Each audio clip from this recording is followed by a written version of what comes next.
What's going on, everyone? Darkside Phil here, and welcome to the first release day unboxing video of the hardcore gaming season. That's right, I'm officially saying that today I'm crowning the beginning of the hardcore gaming season. As of today, every single week for the next, it looks like, let's see, hold at least 2 to 2.5 months. There's going to be major releases every single week coming up. And, fourth quarter, traditionally when, all the big releases come out for video games, because all these game companies are trying to get the boost, that end-of-year boost right before the holiday season. So, I just wanted to say, welcome to the hardcore gaming season. We're there. Obviously, also today has some significance for Americans and people worldwide, being that it is September 11th. So, I do want to just quickly say, take a moment to reflect on the events that happened. Hopefully that we've moved on from them to the point where we've learned, and the best way to handle days like today, even though it is emotionally, emotionally it can really rock you when you think about days like today. But what you have to really just say is, in order to get past it, we need to move on with our lives and not let our lives be changed because of the actions of a few crazy people. So, in order to really celebrate the day and honor those who we've lost, we really need to move forward and just have a normal day. That's the best thing you can really do. And so now that I said it, that's it. Let's press along with release day unboxing, okay? So, today we have a major release.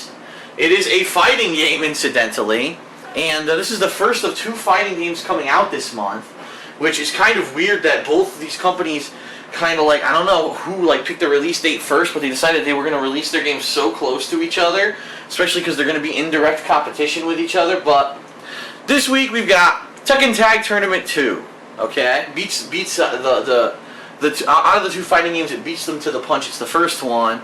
The direct sequel to Tekken Tag Tournament 1, a game that is over a decade old, a game that actually took Tekken from the realm of just it's a 3D gimmicky fighter, and kind of brought it into a tournament atmosphere. In fact, Tekken Tag Tournament, a lot of people say, is the game that brought Tekken to the forefront as a competitive fighting game, due to some of the critical changes that it made to the gameplay engine of Tekken at the time.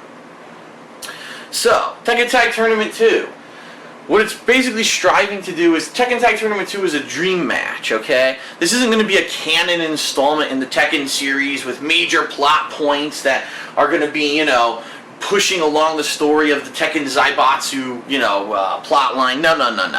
What Tekken Tag Tournament is about, it's a dream match where all of the characters over the past Tekken games come together. Some of them are even dead, technically in the canon plot lines, but they bring them back for this crazy what-if scenario. What if they were all in the same tournament and it was a 2-on-2 tag tournament where you can constantly be tagging in and out and doing kinds of crazy juggles and stuff. That's what Tekken Tag Tournament's all about. And, the last one, being that it was over a decade ago, is really outdated at this point. They decided to do a sequel so that now they could say, okay, we've had Tekken 4, 5, and 6, let's bring all the new characters in from those games, throw them into a melee with all the old characters, and let's see what comes out. So, it could be a nice golden nugget that we polish. Maybe it could be a stinky turd. Who knows? But I guess we're gonna find out. Okay. So, Tekken Tag Tournament 2. Ta-da! Did not have a collector's edition. Just so everyone knows, they did not offer, in the United States at least, any collector's edition with any kind of, extra bonuses or something for an added fee. One neat thing about the game is that after all the controversy that happened with Capcom earlier this year, with Tekken Cross, or Street Fighter Cross Tekken, sorry, where they literally had a dozen characters on the disc when you bought it that they didn't let you play with, and later on you would have had to buy them through DLC. Namco basically came out and said, listen, we're not going to charge for DLC characters. That's not our way. We understand that this is not what people want. So, right off the bat, that kind of makes you feel a little bit better. Of course, yesterday the story was leaked that people got advanced copies of this game early, hacked the disc, and found on-disc DLC characters. However, it's open to a mass assumption that these characters will be free to download, that Namco will not be charging these, that maybe they're just a time release kind of deal where in a month or two maybe they'll unlock them and people can play with them. Now, there's controversy surrounding that because now people are saying, that's fine, maybe it's a gimmick to make people buy the game later or whatever, but isn't it annoying for people who are running tournaments who want to play this game competitively that at some undisclosed time down the road you're going to start unlocking new characters that are available, and now people have to figure out if they're tournament worthy or not, should they be allowed in tournaments? Now you have to figure out how's this going to happen. Are you going to need some kind of a DLC passcode to play with these characters? It will be a nightmare for tournament organizers when they're trying to figure out, gee, does this version of the game have those characters unlocked? Does this version not have it unlocked? So there's a lot of controversy, as usual, surrounding fighting games. Wow. To me, I think it's neat. For the common person, they're not going to mind that they get some bonus characters along the way. I think from a competitive aspect, it can be annoying, so I see both sides of the coin. But I'm just happy that Namco understands you shouldn't be charging for characters that are already on the disc, and I really hope that they don't think that they're going to pull a quick switcheroo later on to try to charge for these characters. But I don't think they will. Okay, so as you can see, I got Tekken Tag Tournament 2 for the Xbox 360, as well as the strategy guide. For a game like Tekken, the strategy guide is critical, okay? Now, for what reasons? Is it really for key strategies? Is it really for combos? Not necessarily. In my opinion, especially for a game like Tekken, where every character literally can have like up to 50 or more special moves depending on the combinations of buttons and stuff that you input, you need a moves list, and ideally that's what I bought the strategy guide for. It's just an over-glorified moves list without me having to constantly go into the start menu of the game to look up the moves of every character, and without me having to go to like GameFAQs or some website and print out a 1,000-page guide with all the inputs, okay? I mean, the cool thing about the strategy guide is that full color, as you can see, the actual moves listings. It gives you key moves, kind of, lists which ones are the best ones, which ones are advanced combos. It has colorful illustrations of the button inputs, these solo combos and such. So, it even has how to beat those characters. And for the very first time, I think this is kind of neat. I do, actually. What they did is that Namco went and picked some of the best Tekken players, okay? And I don't know if these guys are worldwide or just American, so I'm not going to speak to that because I don't know too much about the competitive Tekken scene. But they picked 5 of them, and basically I guess they gave them an advanced copy of the game. What else are you going to do? They let them play it, and now they've had them contribute significantly to the strategy guide, which is a good thing in my opinion. I actually think that to have people who are tournament level players contribute to the strategy guide as opposed to just 2 Joe Schmoes who write strategy guides and you give them the game early and they just put out a moves list. Like, I've seen fighting game strategy guides that pretty much besides the moves being listed were completely awful because the people who wrote them just really didn't have a knowledge of the game or a tournament level experience of the game. In this case, these guys are tournament worthy, they're tournament proven, and they're going to know exactly what kind of advice to give you. Of course, some of them you may recognize as people who you don't particularly like and who completely ruined gaming reality shows for fighting games earlier this year due to their sexist comments and attitude, and a lot of people don't like them, but that doesn't speak to their gaming expertise. That just speaks to their personal lives, which I don't give a fuck about. It's a strategy guide about a fighting game. It's not about them, okay? So, the cool thing also is there's frame data in the back of this guide. See this? Frame data for all the different moves and combinations. So basically what you have is a moves list / frame data for every character in the back of the guide. So if you just want a straight up moves list, that's in the back of the guide. If you want advanced strategies and combos and such, that's at the front of the guide, and that's written by these guys. So I like that 2 aspects of the guide, that it's not only just a moves list with frame data, but it also has their input, okay? The game itself, let's take a look at the game. You got, that's right, original Heihachi on the cover. For some reason they put young Heihachi in the game, probably because real Heihachi is about 700 years old and probably can't fucking hold his fecal waste in his ass anymore, and he probably wears a Depends when he fights. And then we've got Jin in the background. I don't know where Kazuya is. Nowhere on the cover. We are Tekken, the best-selling fighting franchise of all time. I really am skeptical about that because Street Fighter has had so many iterations and so many games that have come out. I can't believe that these guys are going to say that. I would like to see the factual basis of that, but it is a very popular franchise. So, you know, listing new stages, multiplayer matches, the Fight Lab, which is the tutorial mode, the largest playable roster, 50 characters to choose from the get-go, new moves, online multiplayer, blah, blah, blah, blah, blah, all the usual stuff, okay? One thing that is important to note, that honestly I am a little disappointed with this game, doesn't have a challenge mode. Now, Tekken never has had a challenge mode. Let's get this straight. It's never been like, oh, this is something that they're leaving out of the game, okay? Challenge mode is something that just in the past, I'd say 3 to 4 years, started being added to fighting games as they were adapted for consoles. Where, for example, let's say Street Fighter. You pick Ryu, you go to challenge mode, or whatever they want to call it, trials mode, and there'll be a series of 10 to 20 trials, which are, some are just very basic strategies, some are advanced combos, where you're really learning some of the bread and butter, which basically means the basic, everyday, most useful combos for competitive play. And this is a way that a lot of people have learned those games. They go through the trial or challenge mode, they learn the basics of the characters, then they go and try to utilize that stuff against human opponents. This game does not have that, okay? And I was actually surprised that this game didn't follow suit with quite literally every fighting game that's come out in the past 3 to 4 years and put in a trial mode. I don't know what they were thinking there.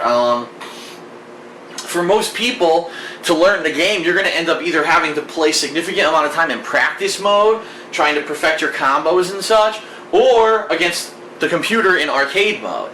So, typically, this is actually how things used to happen. In fact, in a lot of the older fighting games from the 90s, the console versions didn't even have a practice mode. That's right, there was no mode where you had a computer dummy that just stood there and let you beat them up in a lot of these games. That wasn't anything that came around until about the year 2000. So for a long period of time where you had to play the arcade mode to even learn the game, which could be frustrating if you're fighting the computer AI and it won't let you pull off what you're trying to pull off because it's doing annoying stuff, you know. But that being said, the game does have several different modes. It's got an arcade mode, it's got a team battle mode, which is actually classic Tekken. Almost every Tekken game has had a team battle mode with the home port of the game. It's got online play, it's got cooperative play, it's got different gameplay modes. Just the only thing that really seems to be missing for me is the trial or challenge mode, okay?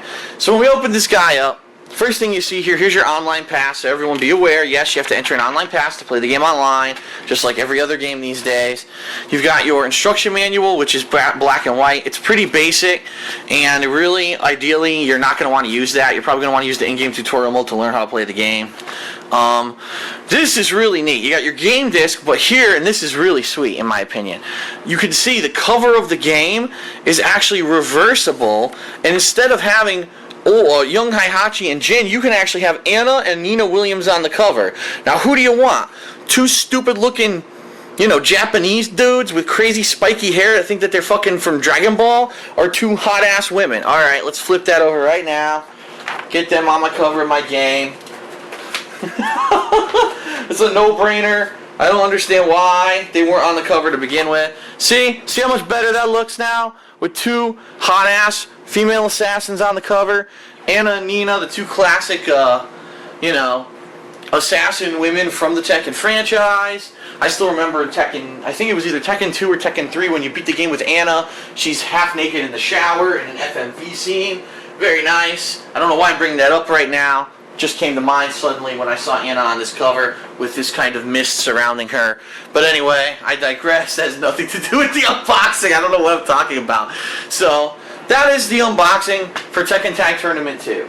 Basic, nothing complex. There's no 700 DLC tokens for gems and fucking building plastic arcade bank machines on the side like there was with some previous games earlier this year that I'm not making fun of.